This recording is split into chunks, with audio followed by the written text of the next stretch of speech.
Those of you that were with us yesterday, you had the opportunity to hear from and, in that sense, meet the local devotee who is going to be guiding us again today, Rameshwara Tirtha Prabhu, a local resident of Ayodhya, disciple of Radhanath Swami and father of 3 lovely girls. On the car ride back from the places we visited yesterday, he brought up an interesting topic which connects with the topic that we discussed yesterday. It's exploring a deep mystery. So you ready for a deep mystery?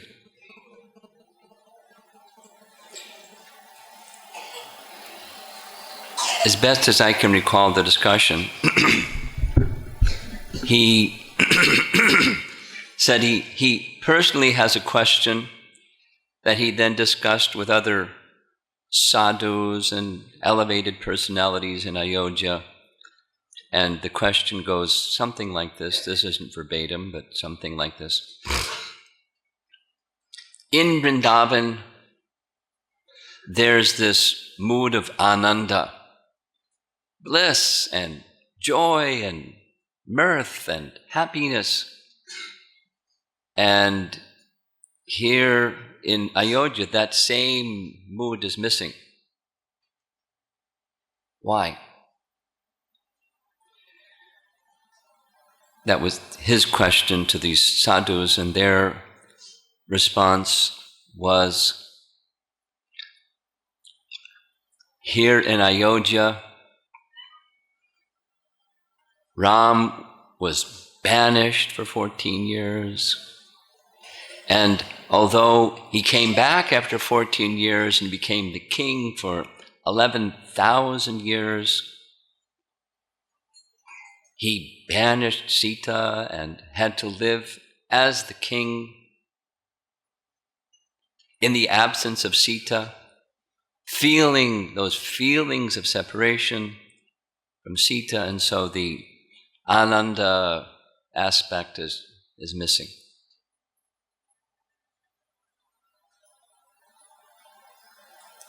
That's what he shared in the car ride. I may have gotten it not exactly right, but that's what I recall in the essence of his message. So the mystery, it's a mystery of Ayodhya, we touched upon yesterday, and for those of you that would like to research this further, I'm going to share some things, but if you like to research it further for your spiritual edification, you can read portions of chapter 34 of Nectar Devotion, and detail is found in Bhakti Rasamrita Sindhu, because Nectar Devotion, some of you in the audience, you're teachers, so you'll appreciate this Nectar Devotion class. In the southern section, the 5th wave, the chapter is called Sthayi Bhava. You can research further. But the essence goes like this.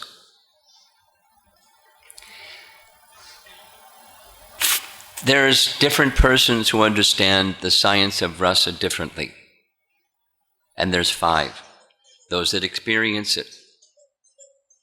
Those that have attained the stage of bhava. Those that intellectually understand rasa but haven't experienced it. Those that have a misunderstanding of rasa, and those people that are animals. They have no understanding of rasa at all. So, those that have no understanding of rasa at all, Rupa Goswami goes on to say, when they,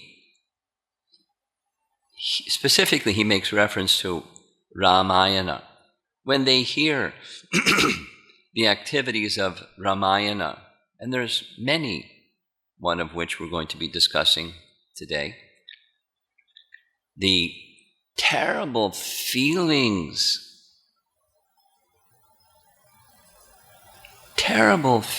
of Dasarath. According to Rupa Goswami, this is one of the 12 kinds of sthayi bhava. And the Sanskrit term that Rupa Goswami uses is karuna. And in some places, in the same section, he uses shoka. Now, there's harsha and shoka. There's happiness and shoka, distress, in the language of Bhagavad Gita.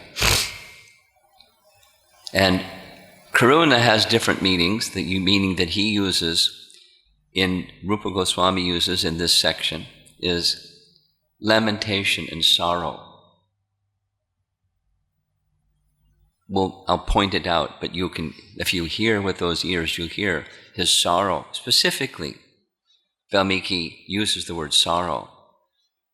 Dasarath feels sorrow. And initially, seeing Kaikeyi, he's jubilant. Then he sees Kaikeyi in this condition, per the instructions and contamination of Manthara. He sees Kaikeyi, his favorite queen. He says to Kaikeyi, next to Ram, you're the most dear person in the world to me. And seeing you in this condition brings me great karuna, sorrow, intense, and then goes to another kind of sorrow, and then another kind of sorrow, and he lists the various kinds of sorrow. And so to hear this, it's painful. Now, dear devotees, better watch out. You might, if you become attached to Ram, you might feel sorrow. In Brihat Bhagavatamrita, in relation to Krishna, Narada Muni is discussing with Gopakumar and others about features of sorrow within Krishna's pastimes. And he says something similar to what I just said. Most saintly persons, they don't like to discuss at all about Ram's departure from Vrindavan because it's so painful. They may think, the hearers may think, oh no, I better not get attached to Krishna because then I'll have to experience those feelings.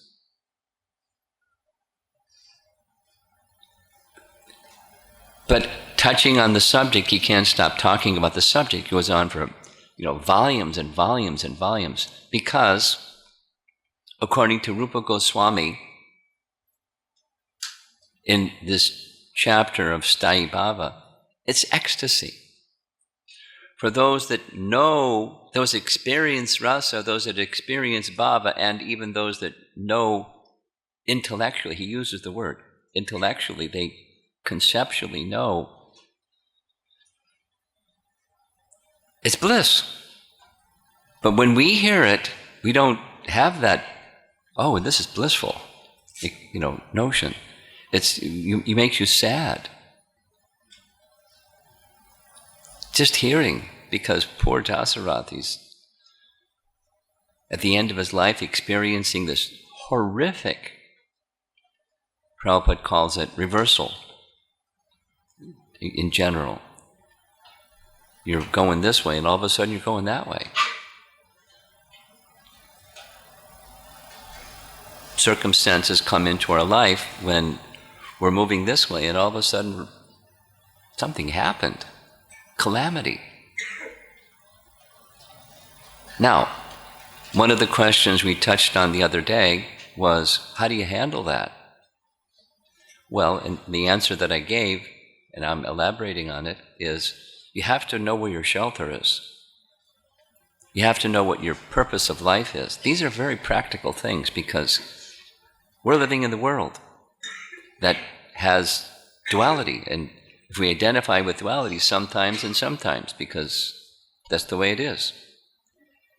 So how do you deal with the sometimes or the sometimes, the happiness or distress? Don't become the enjoyer of the happiness, and don't become distressed by the distress.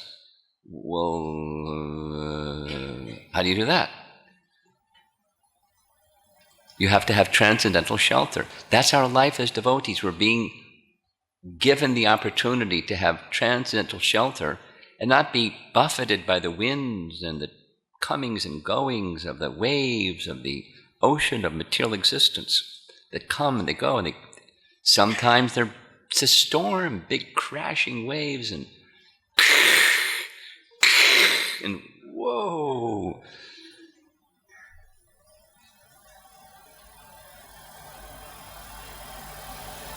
Sometimes it's milder, but it's always something. It's always something. It's always something. When is it not something? There's always something. So how do you handle it? Especially when the waves become very big and stormy. And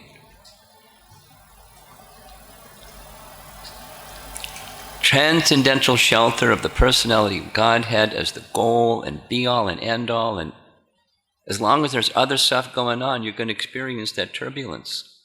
But for transcendentalists, it's blissful. It's a mystery, isn't it? We don't want that. We want this.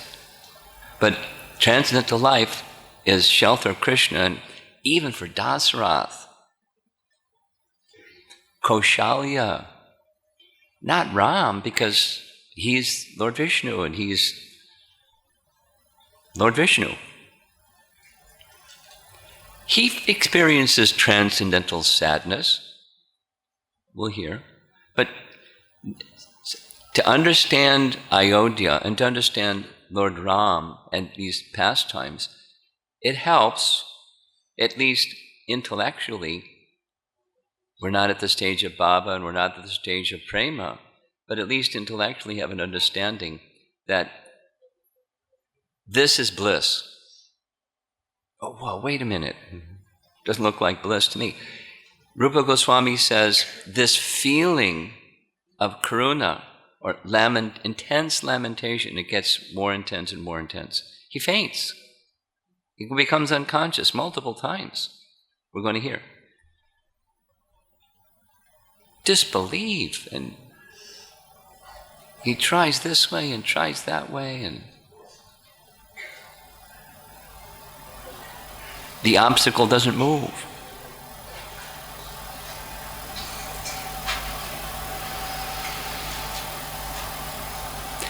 Rupa Goswami teaches that this feeling gives rise, in the science of rasa, to Vaibhav.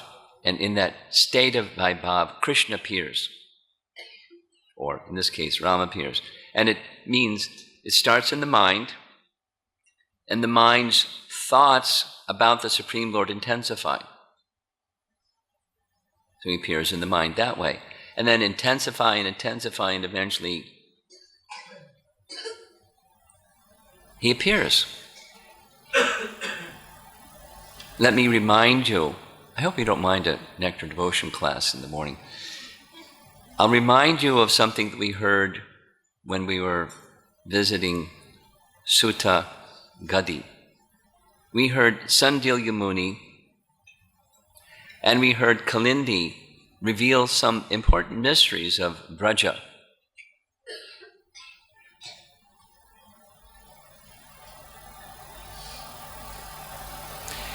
The remedy that Sandilya Muni was giving to Brajanab was get the association of Uddhava. He gave two things. Go to Braja and do your seva. What's your seva? Find the places of Krishna's pastimes, establish villages in those places of Krishna pastimes, serve the dham, serve the rivers, serve the living entities there, and your heart will be contented through the medium of service. And hear from Uddhava.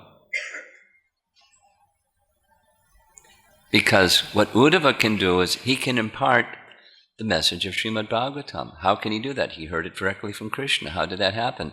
Krishna gave it to him. Krishna. Find Uddhava.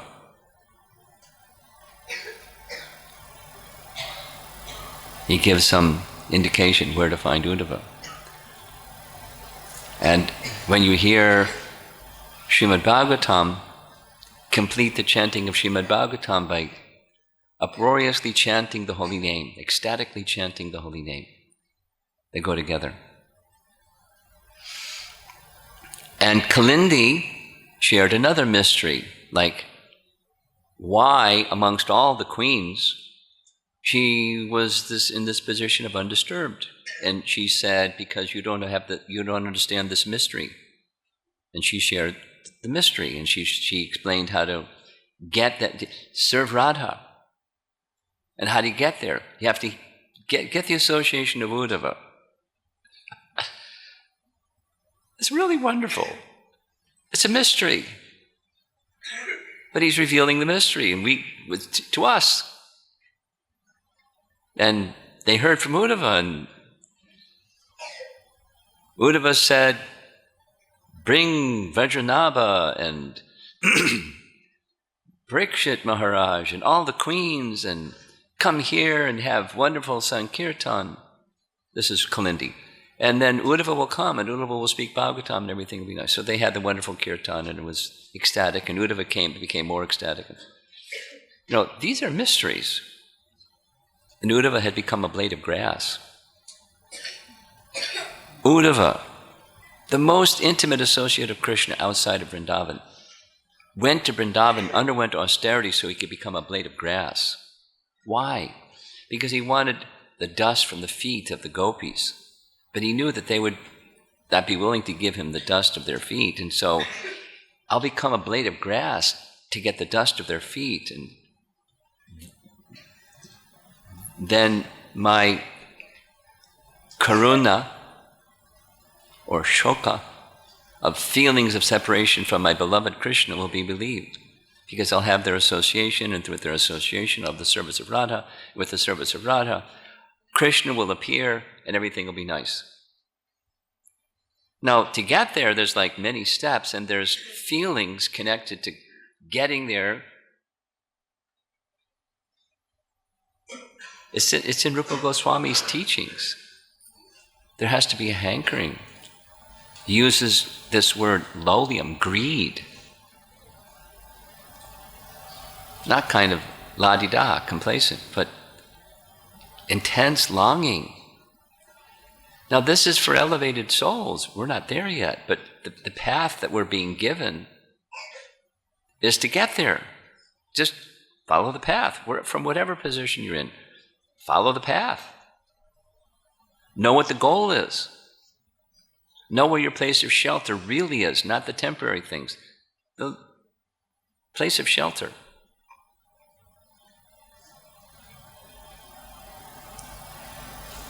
Rupa Goswami, in this section of Bhakti Rasamrita Sindhu, goes on to describe, mentioned yesterday, there are, of these 12 rasas, there's presiding deities, forms of the Supreme Lord.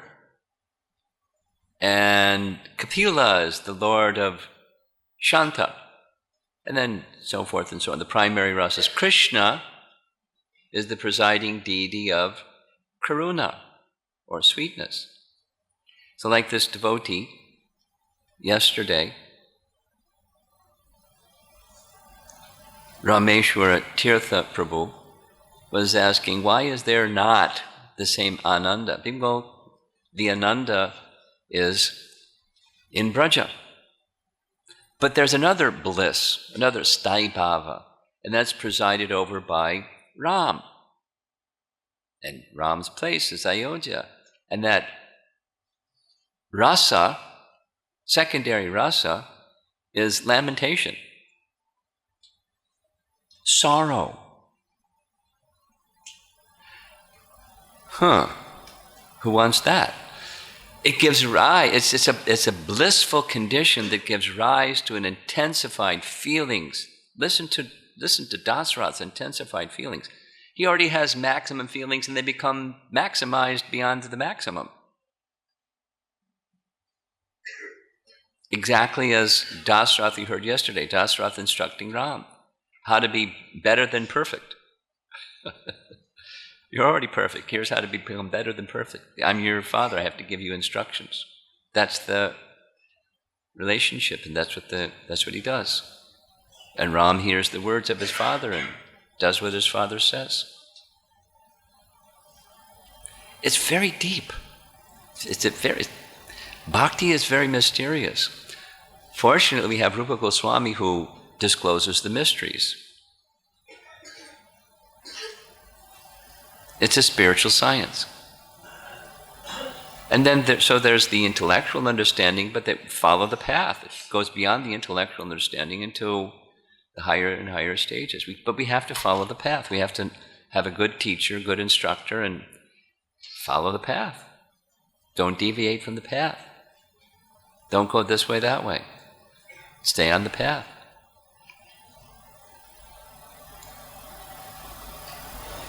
Therefore, the function of Guru, that's Vishwamitra, and his relationship with Ram. Previously was Vishishta, but now, by Ram's arrangement, a special privilege is given to Vishwamitra Muni to have him marry Sita, to deliver Ahalya, and so many other nice things by his mercy, and instruct them and give them weapons and da-da-da. He has that function. And so the position of Guru is a function, it's a service. It's a very important service, very confidential service, done properly. One can't progress without it. You can't just get attached to Ram or get attached to Krishna without it. You can't do it. It's not part of the path that Krishna gives. You go in some other path. That was the condemnation of Vishwamitra Muni, Trishanku. Trishanku said, Vishishta, I want a da-da-da-da-da-da, impossible. Go to his sons, I want da-da-da-da-da-da. But your father said, no. You're mad. Well, then I'll find another priest who will help me. You're worse than mad. You're a Chandala. He was very determined. Anyway, there's so many lessons. But for us, here we are in Ayodhya, and we're hearing the pastimes, and let us try to understand the deeper mystery of the pastime, the pastimes, plural. And we're going to be shortly hearing one of the horrible pastimes, sorrow-filled pastimes, shoka-filled, karuna-filled, lamentation, sorrow, pain, blissful.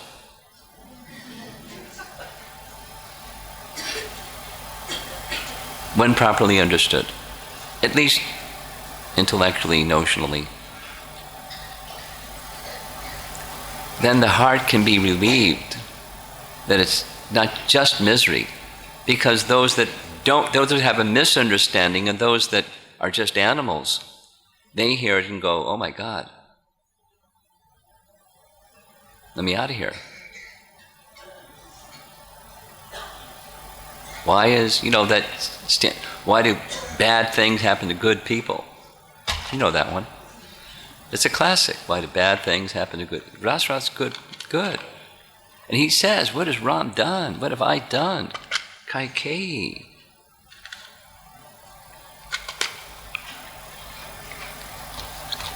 If we've done something wrong, let us know and punish us accordingly, but there's no wrong. He's a perfect person.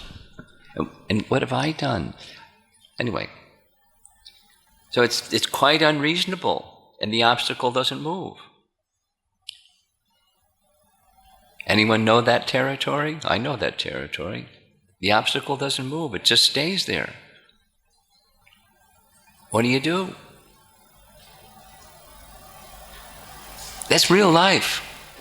Not just, a nice book written 2 yugas ago.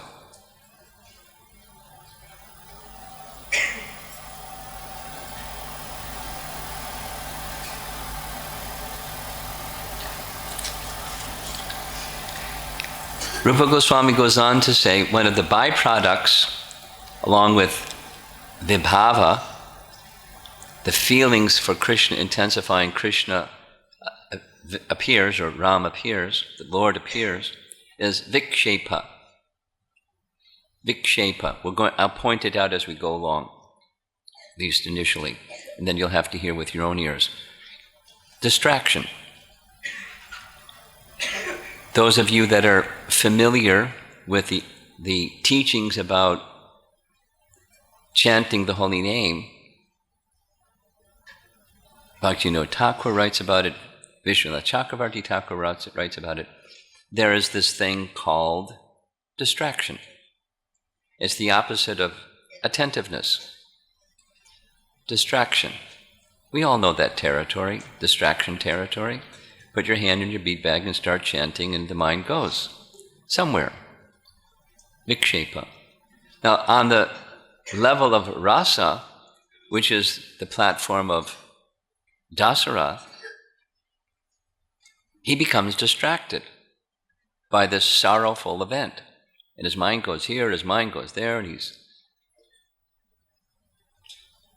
it's blissful. On the platform of rasa, it's blissful. On the platform of where we are, it doesn't help your chanting.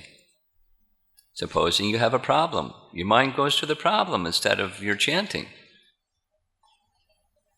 Yes? Yes, Maharaj. What do? Know very clearly what your place of shelter is and go there. It gives rise to done properly, it gives rise to an intensified effort to take shelter simply of the holy name, unlike when things are nice. And then, la-di-da, complacency sets in. This side or that side. Become attached to the name. Become attached to the Bhagavatam and its message. Become attached to the person. Our process is personalism. And become attached to the persons who are helping you get there.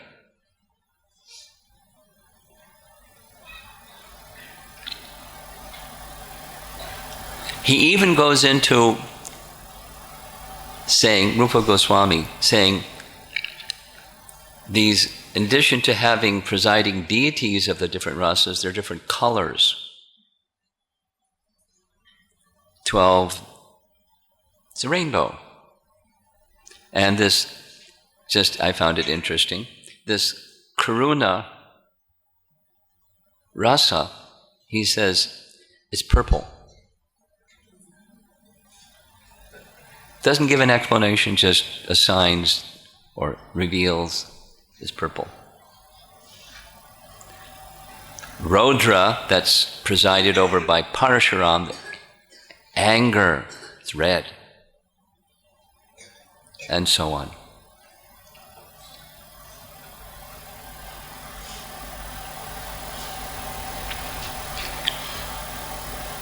So the intensification of meditation upon Ram during this very sorrow-filled event of Dasarath is intensifying his feeling. Even before, Ram comes the next morning,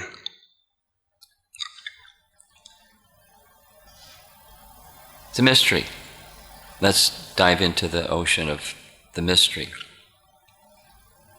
Hear with that ear by the kind assistance of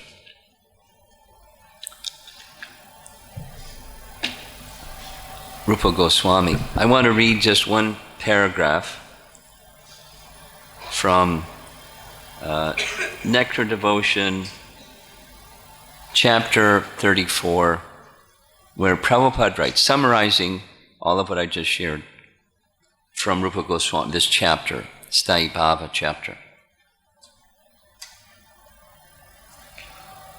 Short. An apparent pitiable condition in devotional service may appear distressing to the inexperienced student, but the feelings of the devotee in this pitiable condition are considered to be ecstatic by expert devotees. For example, the subject matter of the Ramayana is sometimes considered pitiable and distressing to the heart, but actually that is not the fact. The Ramayana narrates how Lord Ram was sent to the forest by his father just when he was going to be enthroned. After Ram's departure, Maharaj Dasarath, his father, died. In the forest, his wife Sita Devi was kidnapped by Ravana, and there was a great war. When Sita Devi was finally delivered from the clutches of Ravana, Ravana's whole family and kingdom and Ravana himself were vanquished. And Sita Devi's trial by fire. And some days after that, she was again banished to the forest. All of these subjects in Ramayana seem very pitiable. And they may appear very distressing to the reciter, but actually they are not. Otherwise, Prabhupada is referring to a verse in this section by Rupa Goswami. Why would Hanuman, a great devotee of Lord Ramachandra, recite daily the transcendental activities of Lord Ramachandra as they described in the Ramayana itself? The fact is that in any of the above-mentioned 12 transcendental humors of devotional service, everything is transcendentally pleasing. Even it may appear to be otherwise for those that are animals.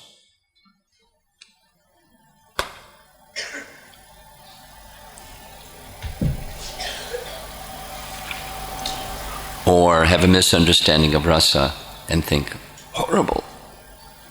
And it's horrible and blissful at the same time.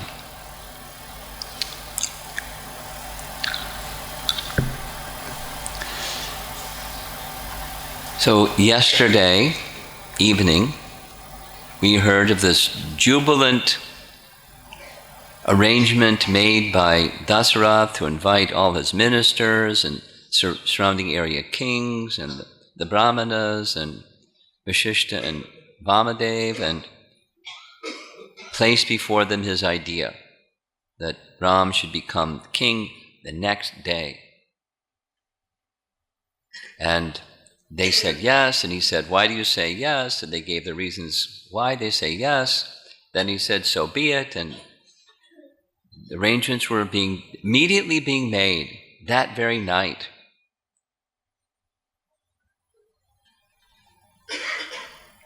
He brought Ram into the chamber and this public assembly and instructed him. And then he went to his room, and when he went to his room, he was falling asleep and having these recurring bad dreams, and invited Ram and said, I want this coronation to happen pronto, and for these and those and the other reasons. And that's where we ended. Ram went back and informed Kaushalya. Kaushalya is blissful. She already knew. How fortunate. Sita knew. Vashishta came and instructed how to perform properly with all the details of fasting and rituals and this and that. Now it's the next morning.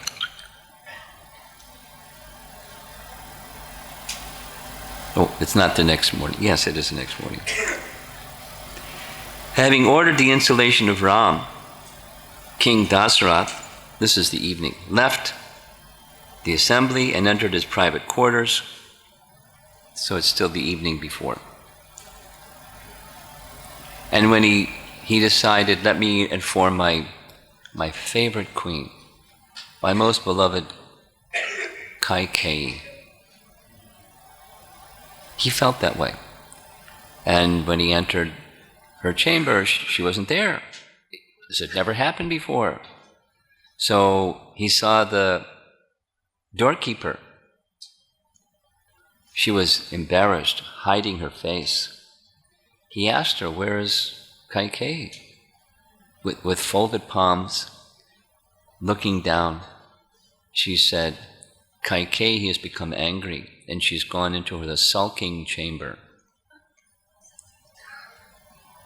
Just hearing that, the shoka begins, and it intensifies.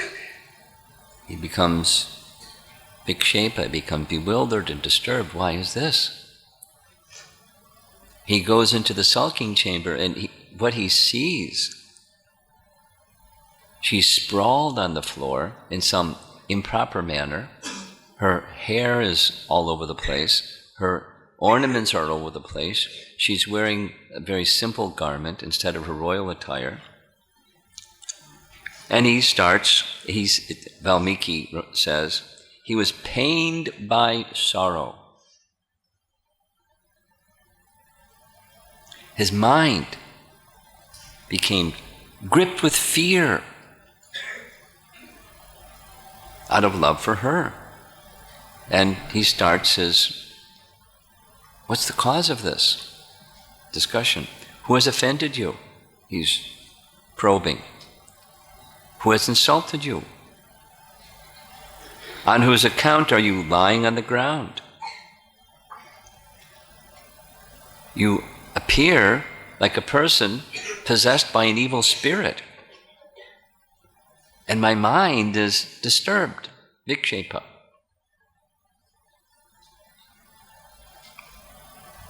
I have skilled physicians. They can bring you relief. Tell me what your illness is. She's remaining silent. No words. Whom do you seek to oblige? Or who has displeased you? Who should be rewarded? Or who should be punished? I'm the king. I can do all of these things. Just say it. What person undeserving of execution should be killed, or what person deserving of death should be freed? I'll break the laws of ruling as the king for you. What pauper should be granted wealth, or what wealthy person should be made destitute? I and all my possessions are under your control. I do not dare to impede any of your goals. Tell me what is on your mind, for I am prepared to risk my life for it. Knowing well my strength, you should not doubt me. Then he makes his pledge, first of three, because she refers to it later. I swear to you that I shall do whatever is pleasing to you.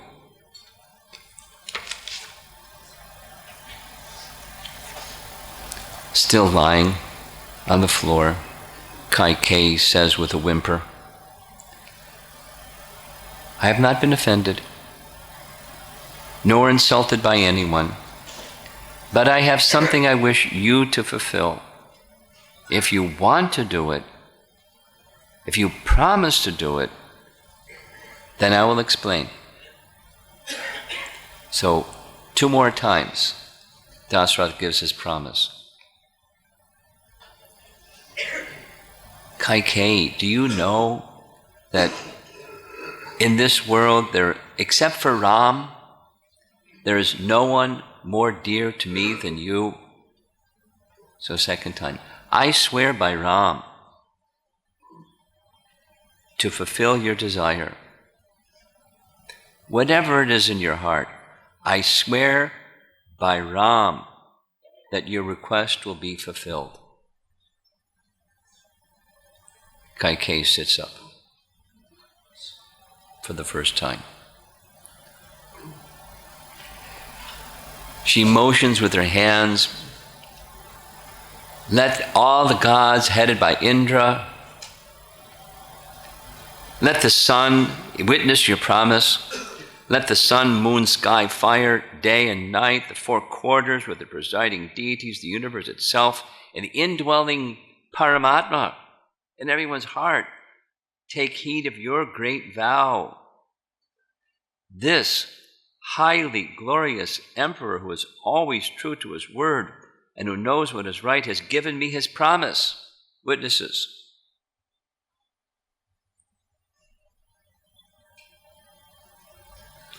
Then she went on. Dear Dasarath, do you remember long ago when there was a battle with the Daityas, the demons? You were helping the demigods, and you were laid low by the firing weapons of the demons, and I rescued you on your chariot and took you to a safe place because at night, when you were lying on the battlefield, the demons would have come and devoured all the persons who were still on the battlefield. I saved your life. And when you were revived the next day, you gave me this promise that I would have 2 boons, and I said, not now, my Lord. I'm very content, but later at the proper time. Do you remember that? Oh, yes. I remember it very well. Now I want to fulfill those boons. Here they are. Bharata should be installed as Prince Regent of this kingdom. He will be the successor king of the entire Koshala dynasty, Ikshvaku dynasty and Koshala kingdom. And Ram should be banished for 14 years into the forest, wearing tree bark and eating only roots and fruits and sleeping on the bare ground.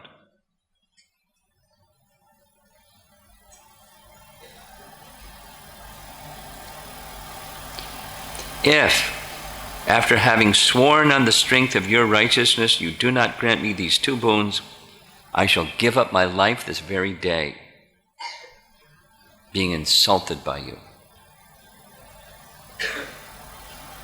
Then comes vikshepa,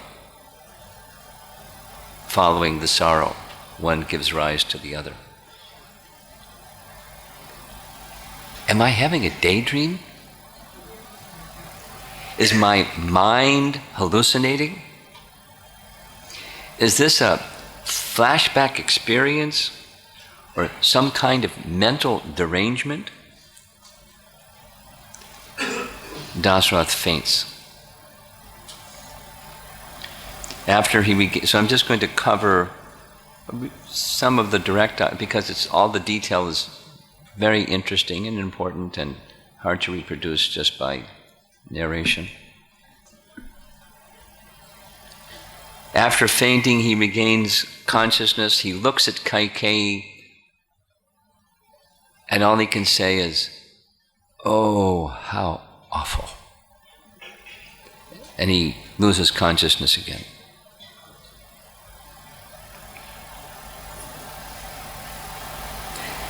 Then he regains consciousness and asks, what offense has been committed against you by Ram or me? Ram always offered you service as if you were his mother. Then another point. I can give up Kaushalya, Sumitra, my wealth, or even my own life, but not Ram, who is so affectionate to me. If Ram departs, I'll lose my life.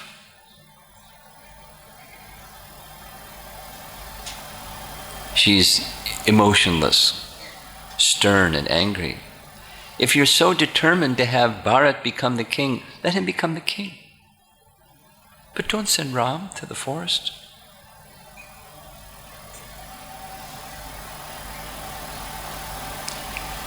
Kaikeyi, haven't you said so many times that Ram serve you more than your own son, Bharat? Haven't you said so many times that you have more affection for Ram than your own son, Bharat? Why have you turned against him? Why do you wish harm to him, who has spotless character? I do not remember him saying anything unkind to anybody, ever.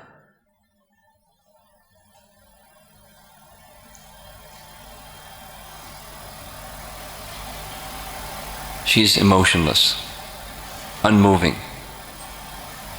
How can I break this news to Ram? Now I'm going to read. I have no other goal than him, in whom reside forgiveness, austerity, renunciation, truth, righteousness, gratitude, as well as non-violence to other beings. Kaikeyi, be kind to me, an old man on the verge of death, who am treating you piteously again and again. Whatever there is on earth, I shall give you. Do not bring about my untimely death. I offer you respect with folded hands and touch your feet. Take shelter of Ram and spare me from the unrighteousness of breaking my previous promise to coronate Ram.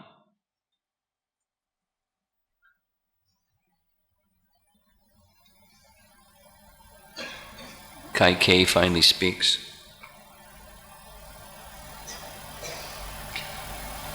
Valmiki Ramayan says, guided by two things: the bewildered intelligence created by mantras association and confused by the gods. Again, this is a theme of Valmiki Ramayan. This is a designed deal so that Ram can kill Ravana. It's part of the mystery. Looking contemptuously at Dasarath, she spoke fiercely. After granting boons and failing to fulfill them, how will you again proclaim your piety? She's playing on what she knows her noble husband holds as values. It guides his life. She's chopping at it.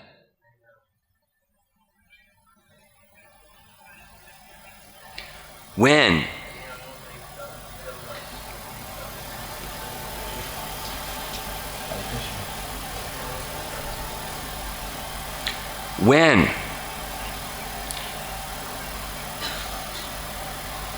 in an assembly of sages you are asked about your promise, how will you reply? Will you admit that you proved untruthful to your own dear wife, to whom you owe your very life? Having once granted boons, and having again sworn 3 times to fulfill those boons, you will now falsify your word. She's now standing, and her face is red. She's angry. She felt cheated. He had promised her anything. Now he's trying to go against his word. To her, this confirmed the doubts of his sincerity of all the buttering up words that he presented to her. Oh, you're special to me, blah, blah, blah.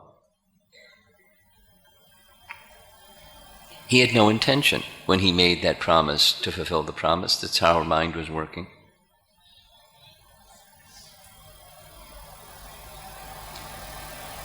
Kaikeyi was furious.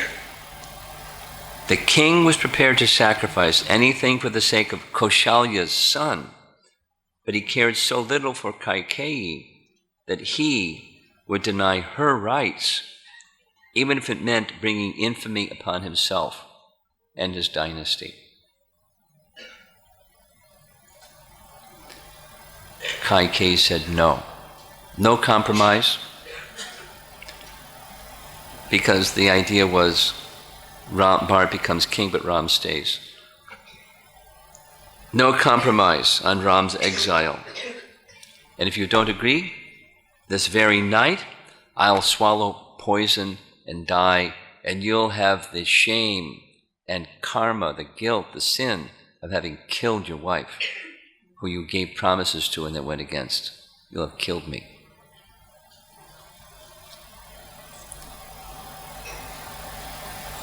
Hearing her speak this way, Dasarath was speechless, and again he fell unconscious.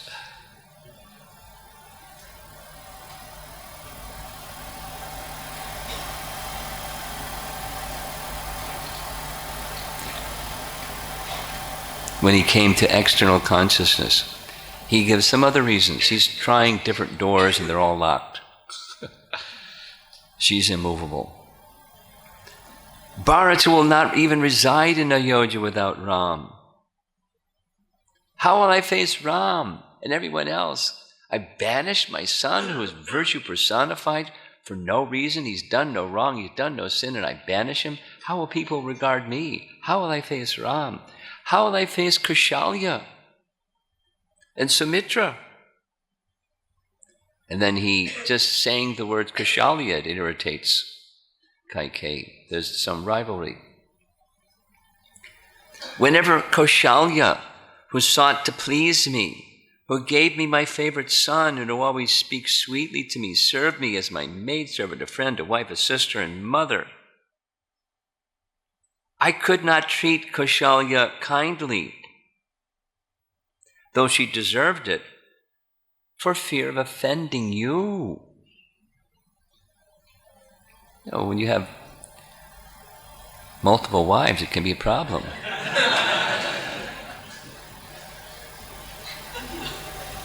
You show kindness to one, the other one is feeling, oh.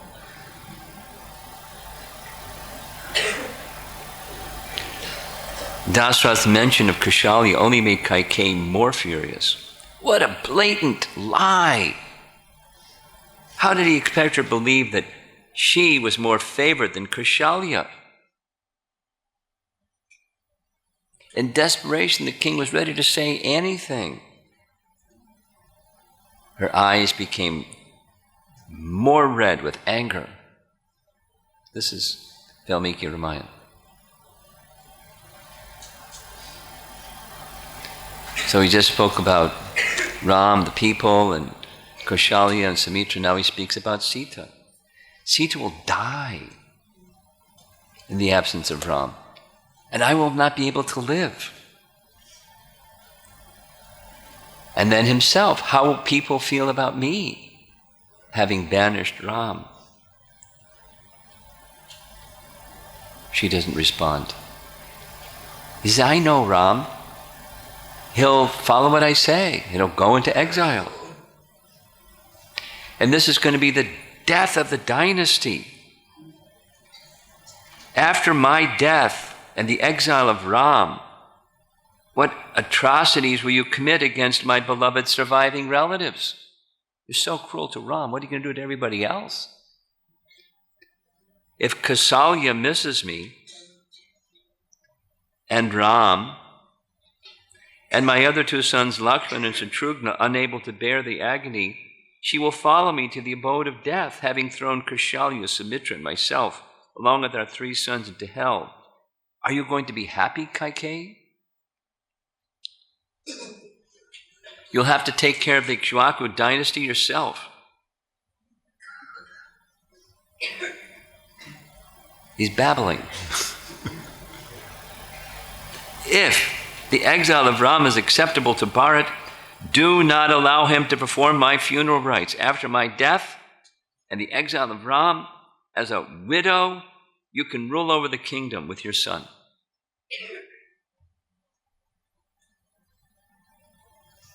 How will Ram bear the difficulties of forest life? Kaikeyi, I beg you, give up this terrible idea. And he faints again.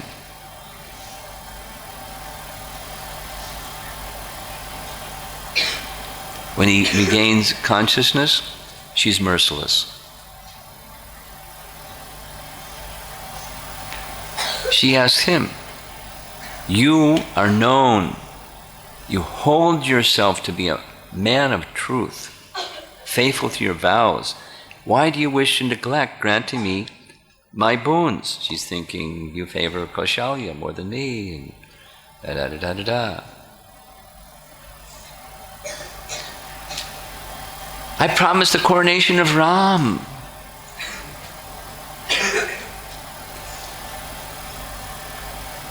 It's hopeless. The night is coming to an end, the dawn is about to arrive, and he says two different things. Let the morning not rise. Oh, let this be over, let the morning rise. He's really lost it. With dawn about to break, the musicians come to awaken him.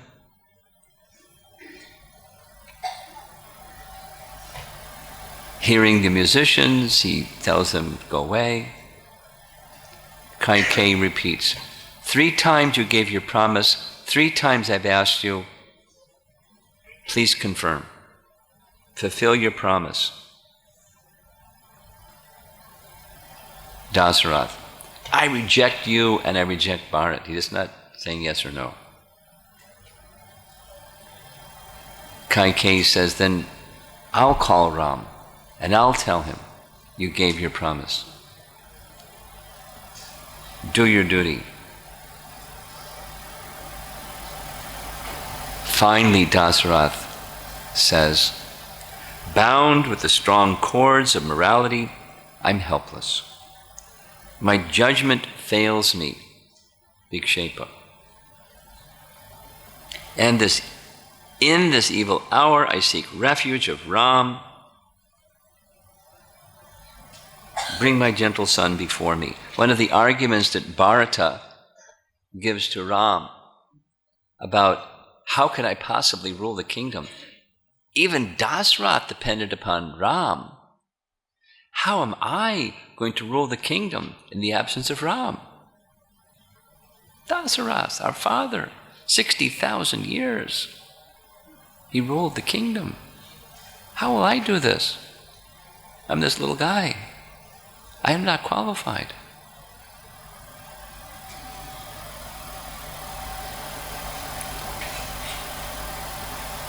Now it's morning time. The musicians have been dismissed. Sumantra, not knowing anything what's going on in Kaushalya's or Kaikeyi's chamber, he comes.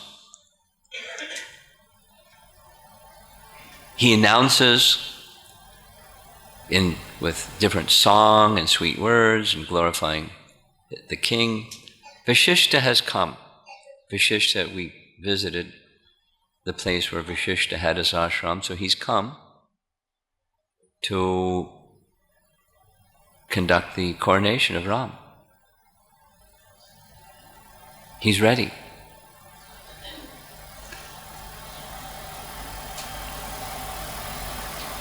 Sumantra, seeing Dasarath in this condition, he's shocked. There's another sorrow, lamentation, karuna, shoka. Just seeing him, his beloved master, dearmost person in the world, in this condition. He's never seen anything. And why is he like this? He's been, for so long, he's wanted a son to become his successor. Long, difficult arrangements, and then some sons were born, and now Ram is 27 years old, and he's ready to be coronated, and look at him. Why is this?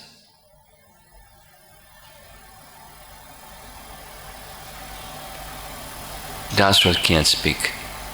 Kaikeyi speaks.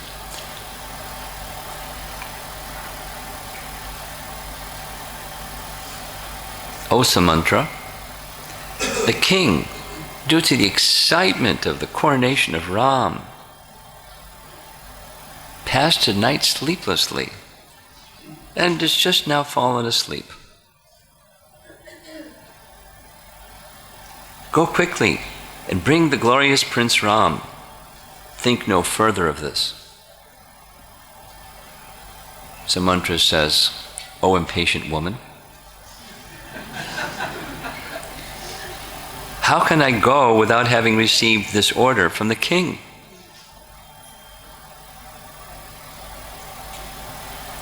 The king says, I wish to see Ram. Bring him right now.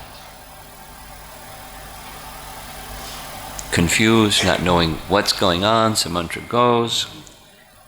He finds Ram, it's morning time, dressed ready, in proper attire and ornaments and sandalwood paste, and there's Sita with a peacock fan, saying, your father, Dasharatha, is requesting your presence, please come at once. Ram says some pleasant words to Sita, father must have some important, and Kaikeyi, Ram must have some important instruction for me for this wonderful day, the coronation ceremony. I'll be back shortly. Ram gets on his chariot, goes to the Dasarath's palace. It says specifically he passed through the first 3 outer gates in his chariot, then he got down and walked the remaining 2, so there's apparently 5 gates. And at last he got to the inner chamber of Kaikeyi.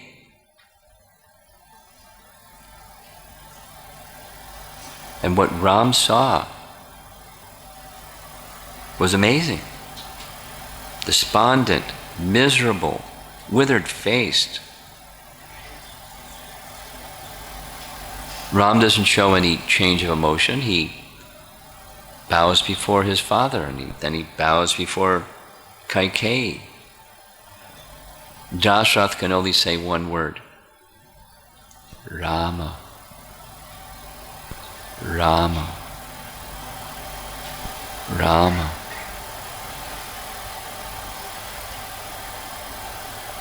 Lord Ramachandra says, Kaikeyi, why is my father not greeting me with affection as he has always done?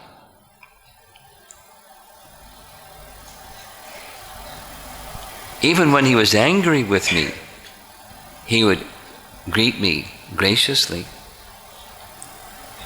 Why is it that he's feeling some agony today? Please tell me, Kaikeyi. And boldly and brashly, Kaikeyi says, he's not angry, nor in agony. However, there's something on his mind which he will not disclose for fear of hurting you. Having made a promise, the king now repents and wishes to retract his word, just like any other common man. Truth is the root of piety. If you will undertake to do whatever the king may ask, be it good or bad for you, then I shall explain everything. And Ram is taken aback, saying, what's this? Why are you having any thought, what to speak of words, to say I'll do anything other than the desire of my father? That's my principal guiding force of life. Dasarath remains quiet. Kaikeyi reveals her plan. As a result of the 2 boons, I've asked for the boons. These are the 2 boons.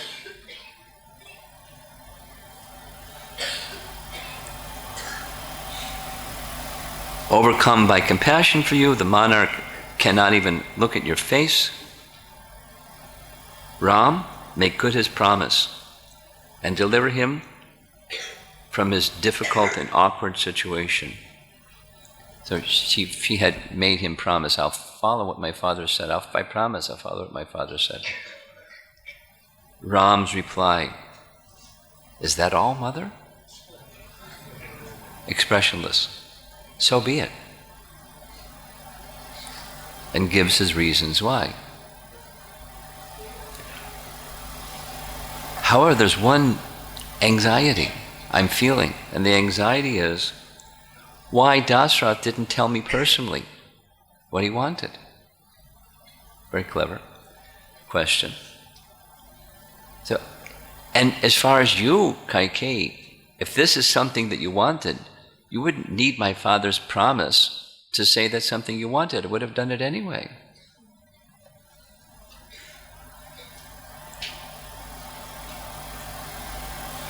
This very day, I'll leave for the Dandak forest. Kaikeyi, let it be so. Messengers should be sent to fetch Bharat immediately. O Ram, get out of here. And go to the forest at once, before the end of the day. Don't be concerned for the king's silence, for he is too shy to ask you himself.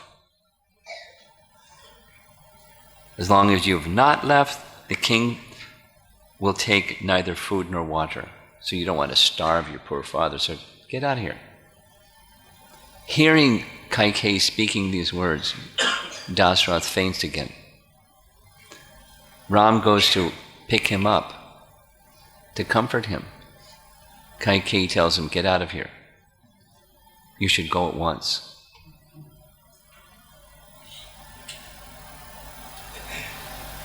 And he says, Ram says to her, surely you don't see any good qualities in me because you didn't have to have my father fulfill the boons that he gave you. Just ask me and I'm gone. You must see nothing good in me.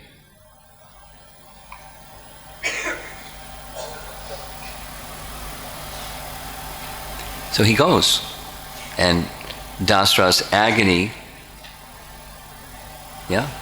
karuna, shoka, spikes again, becomes intensified. Ram bows at his father's feet, circumambulates his father and Kaikeyi,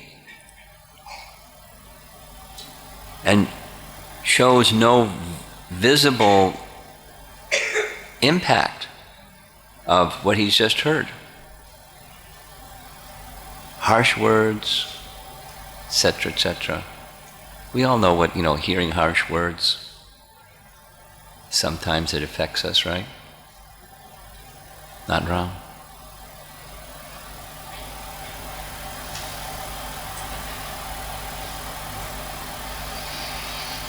He gets on his chariot and goes to deliver the message to Kaushalya. Everyone seeing him pass along the roadway, they didn't see any external change in him. There was no clue about what had transpired based upon his countenance. He was as cheerful as usual when he saw Lakshmana. Lakshmana had a clue of what's going on. Lakshmana isn't feeling, he's changed by this bad news.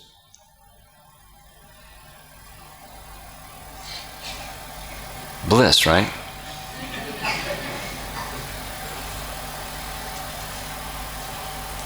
Sthai Bhav, one of the 12.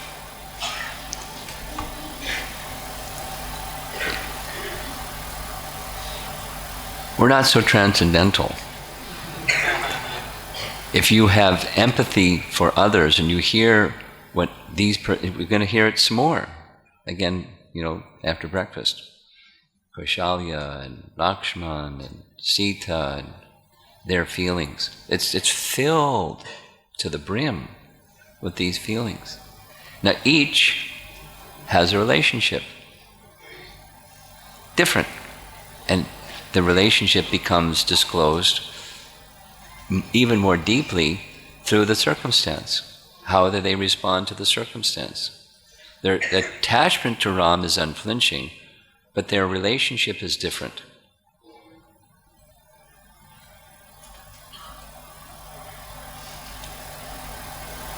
And when there's hardship or calamity or tribulation or reversal, whatever the right terms are,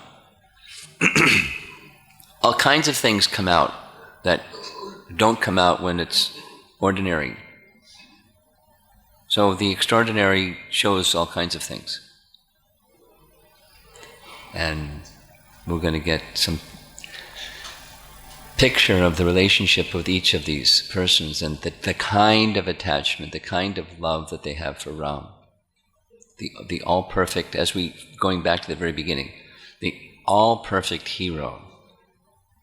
And they have different affection for him according to their rasa with him. So rasa, there's 5 primary, and then the secondary ones we know from nectar devotion sometimes eclipse the primary ones, but the primary ones don't change. The secondary ones seems to supersede and then recede, because the steady ecstasy is always there. And the secondary rasa is now going to reach a pitch.